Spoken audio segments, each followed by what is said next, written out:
Welcome once again, viewers, to another exciting and educative episode of this wonderful show. This show is committed to telling stories of impact by the Sahara Group Foundation, how the foundation is making a difference and building sustainable societies. I won't be having the conversation alone today, as always, and with me in the studio is Osarume Akenzua, Program Manager, Leap Africa, a partner of the Sahara Group Foundation. How are you doing today? I'm very well, thank you. You look splendid, looking good in black. Thank you so much. It's a pleasure to be here. Welcome to the show. Thank you. Please do not go anywhere. Today we are talking about how partnerships can foster sustainability, and you want to hear that. So we'll be back right after this break.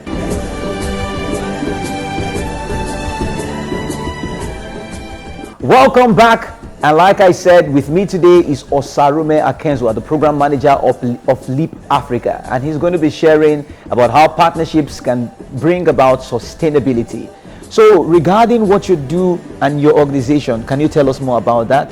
Thank you very much.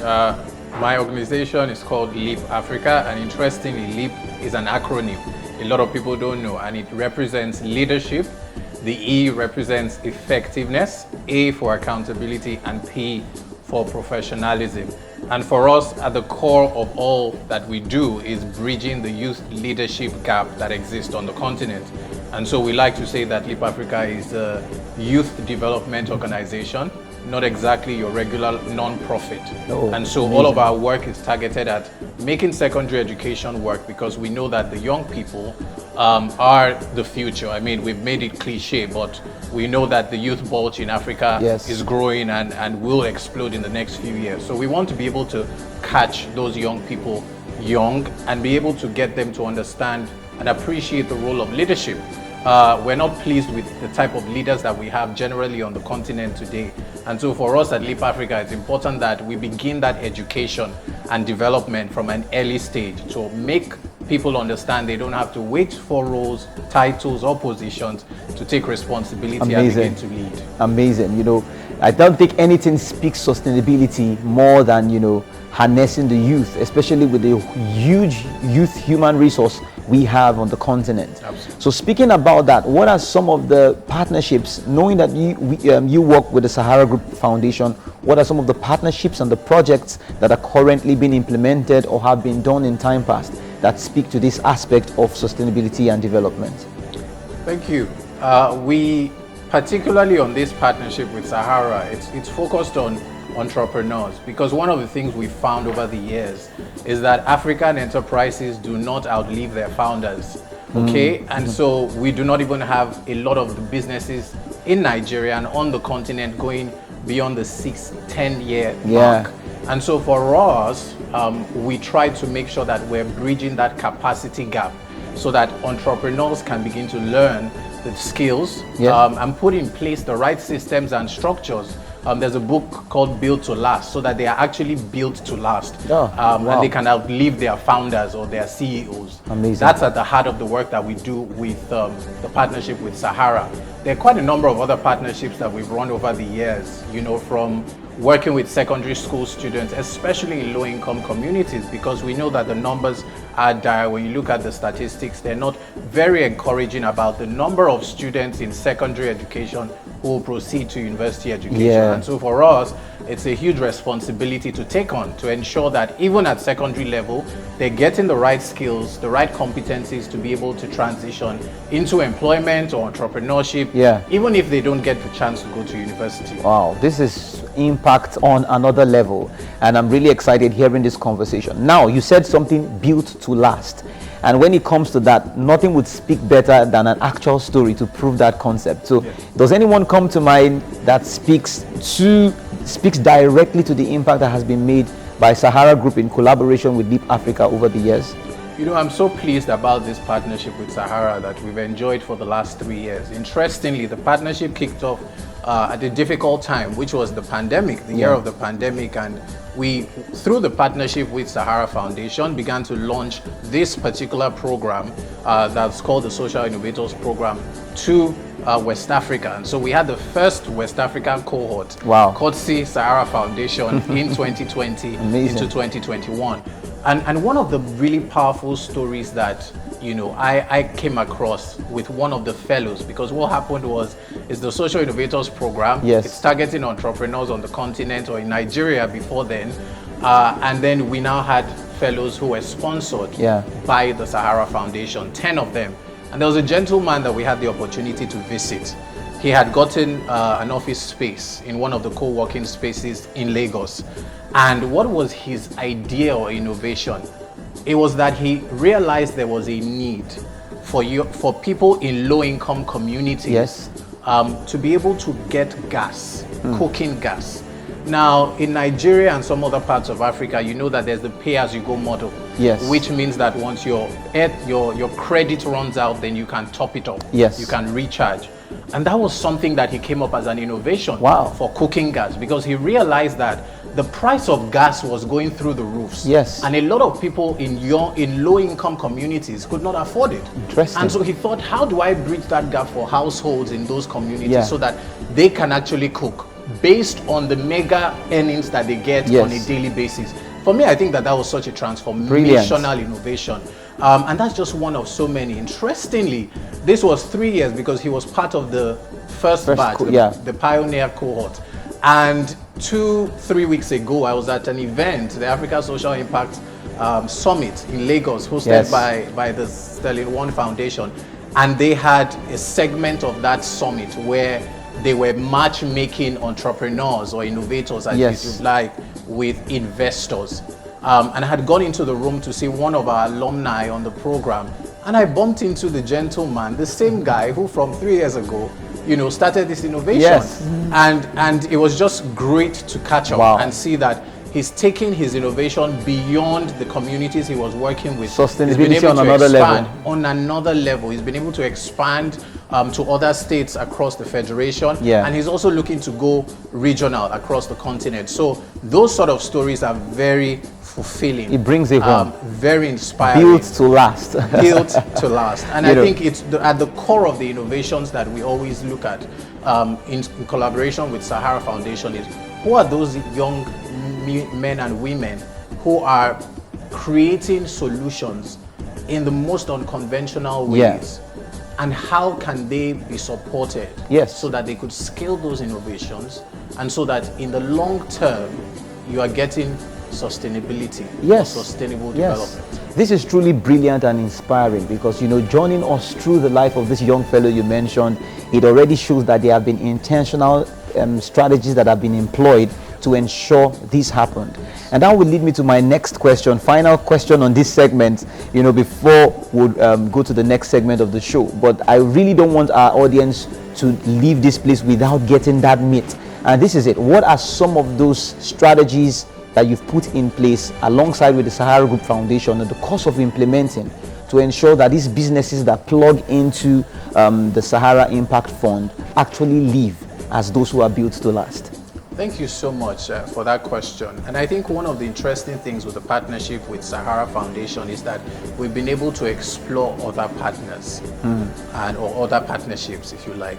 I think one interesting thing when Sahara came on board was also recommending other partners in the ecosystem of entrepreneurship development that could support the fellows. And so through that relationship, we've been able to work with Impact Amplifier, who is also an implementing partner on the Sahara Impact Fund project. And they have been able to curate an investment readiness accelerator, which is largely on a digital platform. So it's hosted on a digital platform.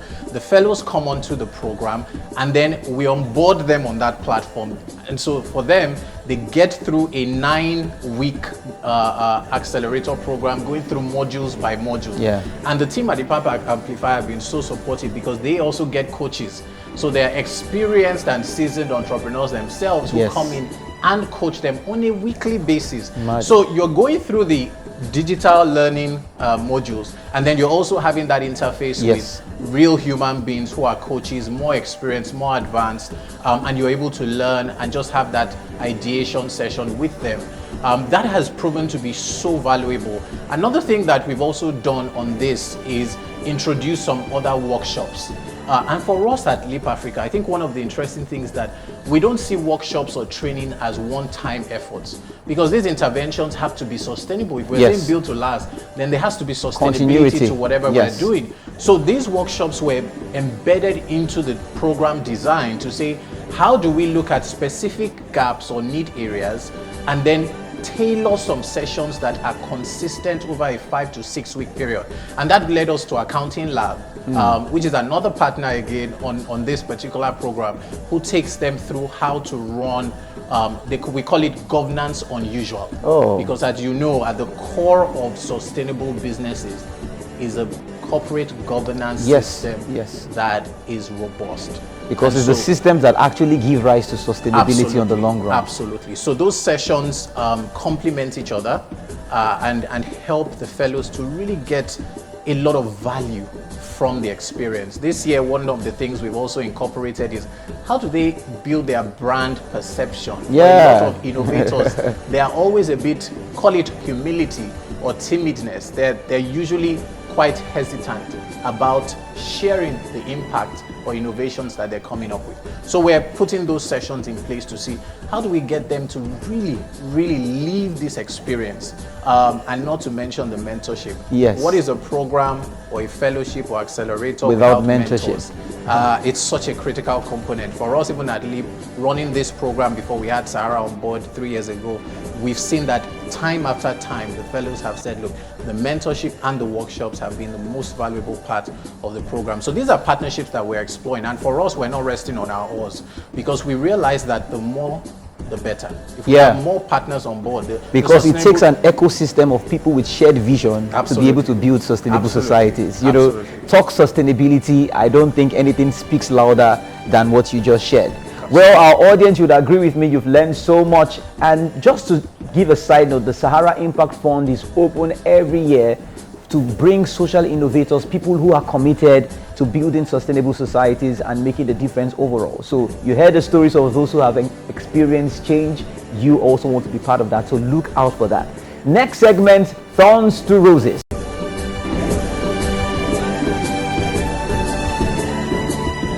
Welcome back once again, and it's the segment Thorns to Roses. Like I said, it's been an exciting and educative conversation with Osarume Akenzua, Leap Africa.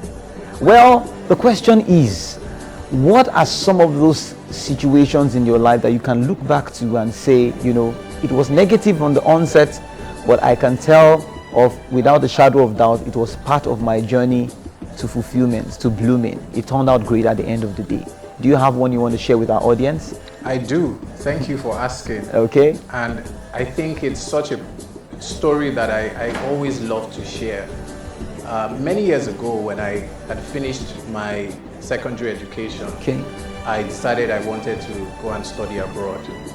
And so I'd gone to do the A-levels, and you know, I didn't pass the exams. I like to tell people that with A-levels, if you get a U, it's ungraded. It's worse than an F9, because F9 means you actually wrote something and then you didn't meet the cutoff. With U, it's almost like you were absent from the exams. But I came out of the exams pretty confident of my performance, and so it was even more debilitating for me that I got U's.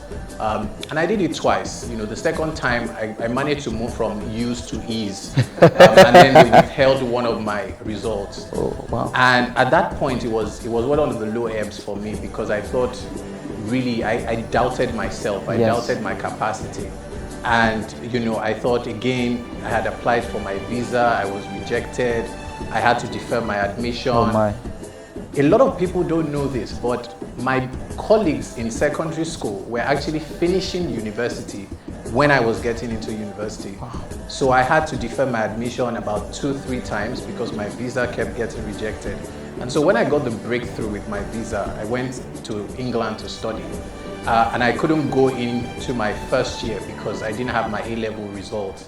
So I had to do a diploma, right? What we call diploma here was a foundation course.